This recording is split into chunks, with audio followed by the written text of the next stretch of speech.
G'day guys, welcome back. So today on the Hillman Super Minx I'm going to install an original oil pressure gauge. This car only has a temperature gauge in the gauge cluster, and these blanking plates are for oil pressure and ammeters. So I have got an original gauge cluster with all three gauges. That I'm going to remove the oil pressure gauge and install in this car. Yeah, so the reason I want to install the oil pressure gauge is I want to know what the oil pressure of the engine is. I want to know that vital information.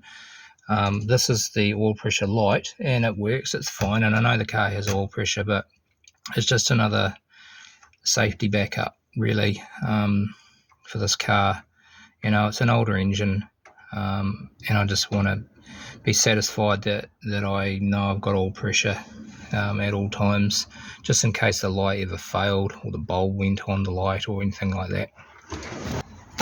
So I was given this, actually this was included in a parts haul that I made off one of my subscribers, and this is an original gauge cluster off another Super Minx, or maybe a Minx, but I think the previous model, Series 3, might have had this cluster in it. Anyway, so this is the oil pressure gauge here. So what we need to do is we just need to, I'll take it out, just a couple of screws, one there and one there, and there's a gasket in there too, and I'll clean up these threads and then I'll test it. So we'll hook it up to the engine and just make sure it's working, because if it's not working I don't want to have to then take it out of the gauge cluster in the car and then fill around getting the line out through the firewall and all that carry on. So we'll test it first. I've got this oil pressure gauge line kit that I got from Australia. It is a Speco brand, made in Australia, and I got it through a supplier called Devil Auto Parts, devilautoparts.com.au, and they stock a lot of various parts for cars, and you can find them through eBay as well. This is where I got it through eBay, and they don't sponsor me. I just wanted to say that Devil Auto Parts were really good to deal with. It came out to me within a week. So yeah, go and check their website out. But this company Speco, I was looking at getting you can get these kits which have the nylon tubing, but I've heard they leak, and I didn't want nylon tubing. I wanted copper line. So that's why I bought this, and it was reasonably priced as well, including shipping. I think it was like 50 New Zealand dollars, something like that. So it's a 1/8 MPT fitting, which screws onto there. So it comes with various different fittings in there, and I have tried it already and it does fit. So what we'll do is we'll get this gauge out and we'll just connect it up to the car and we'll test it. If it works, we'll install it into the car. If it doesn't work, I'm going to have to buy an aftermarket oil pressure gauge. I'll probably get it through this company. They've got a really nice collection of gauges that they manufacture. Anyway, right, let's get on and we'll get this gauge out and get it hooked up. Looks like this has been off before. The screws are a little bit chewed up.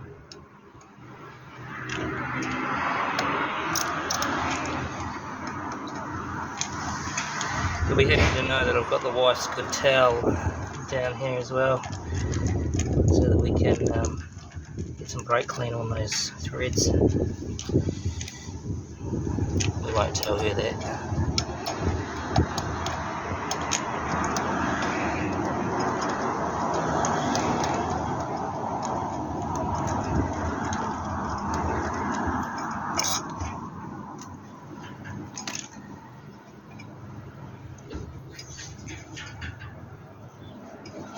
No, there is no gasket. Okay.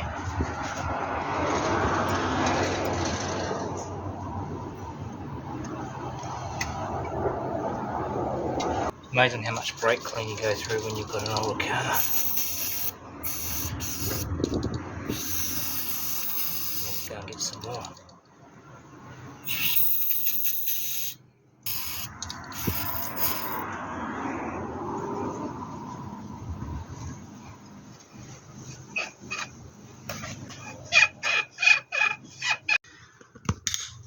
Okay guys, so if you look carefully, hopefully you can see, this is the oil pressure gauge, oil pressure light, sorry, sensor, right there feeding into the block, and beside it there's another, well there's actually another couple of bolts that go into the block. There's one there, and there's another one towards the end of the gearbox down in here. I'm not sure which one you're supposed to stick it in, but they're probably the same size threads. But what we'll do is we might take the one out beside the oil pressure sensor, and we'll see if the fitting will go in there. When you take out the bolt, you've got to have something underneath, because oil will come out. So we'll get it, well, to get under the car, and I'll have to undo that because it's a bit of a mission from up top, and I'll bring you back when I've got that off. Okay, so I've had to get the car up on jack stands because I just don't have enough leverage to get that bolt out there. It's been in there for nearly 60 years.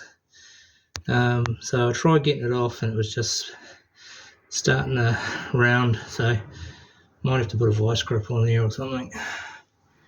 I could try that one on the end there. I haven't got a socket that will go on there, so I'll come up with something anyway and we'll see if we can get this off. Well, I've tried to get that off and it's just not budging, and I don't want to end up maybe shearing the thing off. Tried vice grips. Kind of almost wonder if these are made of aluminium. These plugs. Not sure. Anyway, I don't want to break it, so what I might do is just put a bit of heat on it and see if that'll help.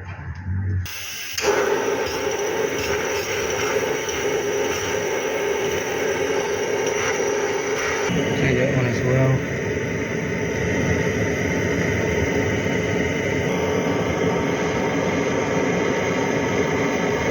Righto guys, well I've tried and it's just not happening. I just can't get those off. They just keep like rounding off the nuts, so I'm going to leave them. It's not worth it. I don't want to break them. I think I'm going to have to get a T-piece to go into that hole where the oil sensor goes into, so then I can attach the oil sensor as well as the oil pressure tubing. So you can get those, so I might buy one of those, but what I might do in the meantime is just disconnect that and just hook up the pipe to the oil pressure gauge and just see what the oil pressure is on this thing. Got it all connected up there. Start the car up using the starter button on the solenoid. See if this thing goes.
what's that, 40 pounds per square inch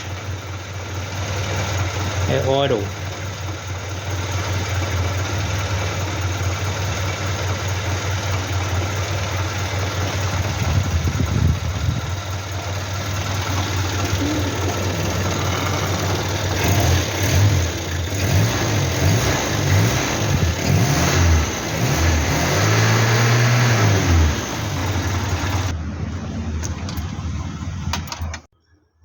Okay, well, it looks as though I'm going to have to order a T-piece connector so that I can hook up the oil pressure sensor and the copper tubing to feed through to the oil gauge, and so then I can install it in the car.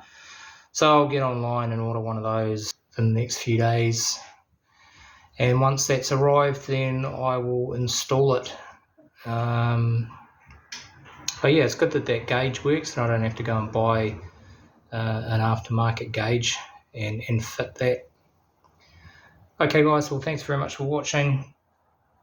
Consider liking and subscribing, and I will see you in the next one.